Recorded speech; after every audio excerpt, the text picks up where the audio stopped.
आज से लॉकडाउन का अगला चरण शुरू हो रहा है और केंद्र सरकार ने अपनी गाइडलाइंस भेजी हैं।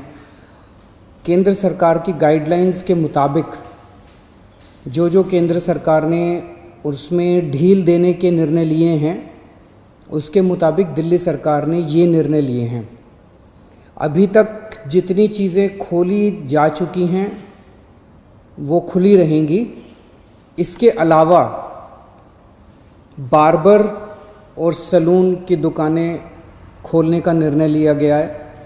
स्पा नहीं खोला जाएगा, अभी केवल बार्बर और सैलून की दुकानें खोली जा रही हैं। ऑटो, ई रिक्शा,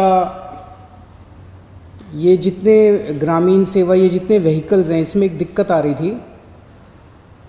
मान लीजिए हमने कहा भाई ऑटो में एक ही सवारी चलेगी एक बार में। अब एक परिवार से पति पत्नी और एक बच्चा अगर घर से निकले तो अब वो पति अलग ऑटो में बैठेगा, पत्नी अलग ऑटो में और बच्चा अलग ऑटो में। इसकी वजह से कई जगह से सुझाव आए थे कि ये थोड़ा सा इम्प्रैक्टिकल हो रहा है। तो चूंकि केंद्र सरकार ने भी इसके ऊपर कोई रेस्ट्रिक्शन नहीं रखा है, तो इस किस्म के रेस्ट्रिक्शन हम भी हटा रहे हैं। केंद्र सरकार ने निर्णय लिया है कि रात को 9 बजे से सुबह 5 बजे तक एसेंशियल सर्विसेज को छोड़ के बाहर कोई नहीं निकलेगा। दिल्ली सरकार भी वो निर्णय लागू करने जा रही है। अभी तक ये था कि 4 व्हीलर्स में केवल ड्राइवर के अलावा 2 लोग बैठेंगे और स्कूटर पे पीछे कोई सवारी नहीं बैठेगी। लेकिन केंद्र सरकार ने अब इसको हटा दिया है, इस कंडीशन को। तो दिल्ली सरकार भी केंद्र सरकार के निर्णय के अनुसार उसको हटा रही है। मार्केट्स में अभी तक हम लोगों ने ऑड इवन लागू किया था कि एक दिन ऑड दुकानें खुलेंगी, एक दिन इवन दुकानें।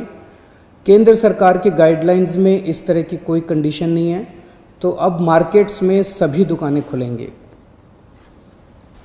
पिछली बार केंद्र सरकार ने कहा था कि इंडस्ट्रियल एरिया में स्टैगर्ड टाइमिंग्स लागू किए जाएंगे, तो हमने भी उसी के हिसाब से स्टैगर्ड टाइमिंग्स किए थे। लेकिन अब केंद्र सरकार ने वो निर्णय हटा दिया, तो दिल्ली में भी अब सारी इंडस्ट्रीज़ खुल सकेंगी।